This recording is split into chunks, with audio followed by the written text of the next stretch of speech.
मित्रांनो, आज आपण पाहणार आहोत ChatGPTचा किंवा AIचा एक्सेलमध्ये कसा वापर केला जातो. तर प्रथम आपण ChatGPT ओपन करूया. यासाठी मी Google Chrome ओपन केलेला आहे आणि याच्यामध्ये मी ChatGPT लॉगिन असा शब्द लिहिला आहे. एंटर करतो. यानंतर इथं आलेला आहे ChatGPT लॉगिनचे वेबसाईट्स. इथं ओपनएआय ChatGPTला मी क्लिक करतो. हे केल्यानंतर तुम्हाला गेट स्टार्टेड येईल किंवा लॉगिन.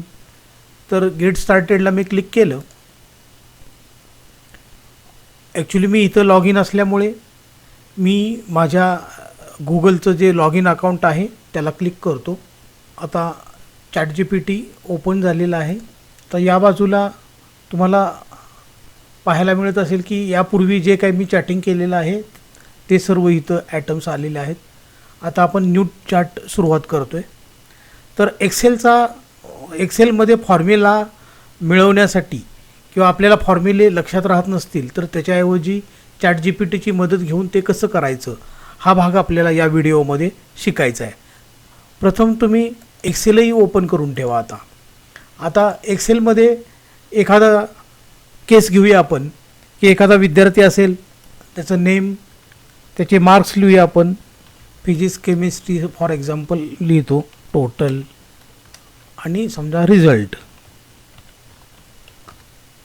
अशा पद्धतीनं उदाहरणादाखल मी फक्त एक मार्कलिस्ट घेतलेला आहे. ओके. आता हा जो काही विद्यार्थी असेल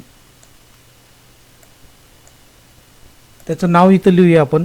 याला फिजिक्समध्ये समजा 30 मार्क्स आहेत, केमिस्ट्रीमध्ये 45 मार्क्स पडलेत आणि मॅथ्समध्ये 65 आहेत.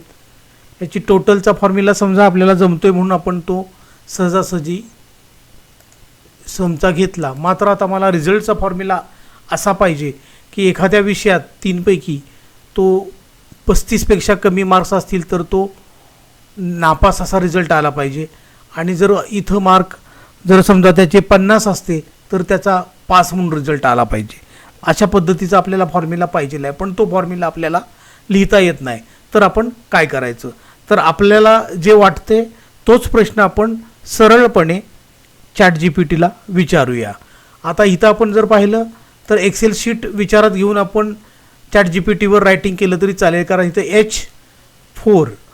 H4, I4 आणि J4 या 3 पैकी एक जरी अंक 35पेक्षा कमी असेल तर रिझल्ट फेल पाहिजे, अदरवाईज पास असा पाहिजे. ओके. आता ही जी आपली कंडिशन आहे ती आपण इथं लिहूया. सेल मी पुन्हा बघून घेतो. हा H पासून J पर्यंत, H पासून J पर्यंत. आता मी प्रश्न लिहितोय. इफ H4 किंवा और I4 किंवा J4 is less than 35, write fail in cell L4, otherwise pass.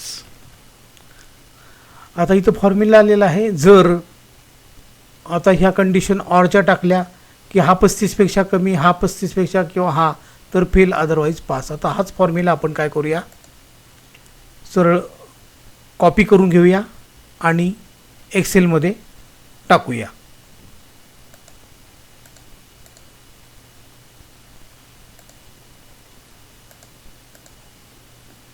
आता मी कॉपी करतोय. कॉपी केलेला आहे फॉर्म्युला. Ctrl+C केलं. आता हा इथं पेस्ट करतो. आता इथं अक्षर आलं नाही याचं कारण हे जे टेक्स्ट होतं ते व्हाईट आहे आणि व्हाईट कलर इकडं आला असणार आहे. त्यामुळं आपण टेक्स्टचा कलर बदलूया. मग इथं फॉन्ट कलर ॲटोमॅटिक करून घेतला. आता इथं फेल शब्द आलेला आहे बघा. कारण फिजिक्सला 0 लिहिलं आहे मी, केमिस्ट्रीला 45, मॅथ्स 65. आता मी इथं ट्रायल करतो, इथं 30 लिहिले तरी फेल आहे, पण मी इथं 35 लिहिले की तो पास झालेला आहे. ओके, म्हणजे अशा पद्धतीनं हा तुम्हाला फॉर्म्युला चॅट जीपीटीला आपण फॉर्म्युला विचारला, त्यानं फॉर्म्युला दिला, तो आहे तसा कॉपी केला आणि इथं पेस्ट केला. ही एक मेथड आहे की आपल्याला चॅट जीपीटीचा वापर एक्सेलमध्ये करता येईल. कोणतेही अवघड फॉर्म्युले असले तरी देखील या पद्धतीनं आपण डिक्टेट करूया किंवा प्रॉम्प्टिंग करूया चॅट जीपीटीला. तो जो फॉर्म्युला देईल तो आपण इथं टाकून त्याचं व्हेरिफिकेशन आपल्याला करता येईल आणि तो फॉर्म्युला आपल्याला वापरता येईल. अशा पद्धतीनं एक्सेलमध्ये आपल्याला वेगानं काम करता येईल किंवा एखादे अवघड फॉर्म्युले तयार करता येत नसतील तेही आपल्याला चॅट जीपीटीकडून तयार करून घेता येतील. आता दुसरी पद्धत आहे ती मी तुम्हाला सांगतोय. दुसऱ्या पद्धतीमध्ये तुमच्या एक्सेलच्या या टॅबमध्ये पहा, या टॅबमध्ये डेव्हलपर आहे. या डेव्हलपरला मी क्लिक करतो. याच्यामध्ये ॲडिन्स आहे, ॲडिन्सला क्लिक केलं. ॲडिन्सला क्लिक केल्यानंतर इथं मी ऑलरेडी हा टॅब घेतलेला आहे. स्टोअरला क्लिक करा. ओके, सर्च येईल. सर्चला क्लिक केल्यानंतर तुम्ही इथं तुमच्या याच्यात एक्सेलमध्ये नसेल तर AI असं सर्च दिलं तर AI एडिट फॉर्म्युला एडिटर हा आलेला आहे बघा. आणि हा आपण माझ्या या एक्सेलला मी हा ॲड केलेला आहे. तुमच्याकडे नसेल त्यावेळेला तुम्ही इथं तो ॲड बटन दाबा. ॲड बटन क्लिक केल्यानंतर तो फॉर्म्युला, तो टॅब इथं त्याच्यामध्ये ॲड होणार आहे. ओके, इथं मी ॲड केलं. ओके, त्याला ॲग्री म्हणायचे, कंटिन्यू करायचे. आता हे क्लिक केल्यानंतर या बाजूला हा डायलॉग बॉक्स आलेला आहे. याच्यामध्ये आपण पाहतोय की AI जनरेटर आणि सेल फॉर्म्युला असे 2 भाग आलेले आहेत. आपण AI जनरेटरला क्लिक करूया आणि AI जनरेटरमध्ये आपल्याला जे काय फॉर्म्युला पाहिजेल आहे त्याबद्दलचं जे स्टेटमेंट आपण यापूर्वी चॅट जीपीटीला विचारलं तसं आपण या बॉक्समध्येच विचारायचं आहे की H4 पासून J4 पर्यंत एखादा अंक 35पेक्षा कमी असेल तर फेल असं. म्हणजे इफ H4 और J4 और I4 is less than 35 fail, otherwise pass असं सेंटेन्स आपण घेतलेलं आहे. आता मी सबमिट करतो. इथं सबमिट ऑप्शन आलेला आहे. सबमिट ऑप्शनला क्लिक केल्यानंतर तुम्हाला जनरेट होऊन फॉर्म्युला इथे मिळेल बघा, खाली मिळालेला आहे. हा इथं फॉर्म्युला मिळालेला आहे इफ ऑर, आणि याच पद्धतीनं हा फॉर्म्युला आलेला आहे. आता आपण ज्या पद्धतीनं डिक्टेट करू किंवा प्रॉम्प्टिंग करू त्या पद्धतीनं हे फॉर्म्युले येतील. ओके, आता हा फॉर्म्युला आपण कॉपी करूया. Ctrl+C करतो मी आणि Ctrl+C केलेला फॉर्म्युला पुन्हा इथं घेतो, या सेलमध्ये टाकतो. ओके, आता इथं हा फॉर्म्युला इन्व्हर्टेड कॉमामध्ये आलेला आहे, तो काढून टाकू.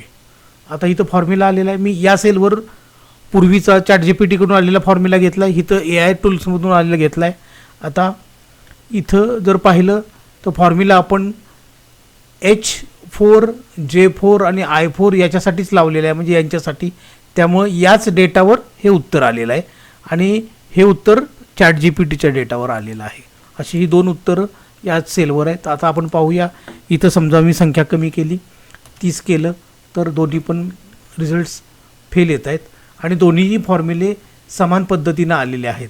ओके, फक्त रायटिंग मेथड थोडीशी बदललेली आहे. पहा की इथं ऑर आणि 35 प्रत्येक H, I आणि J साठी लावले.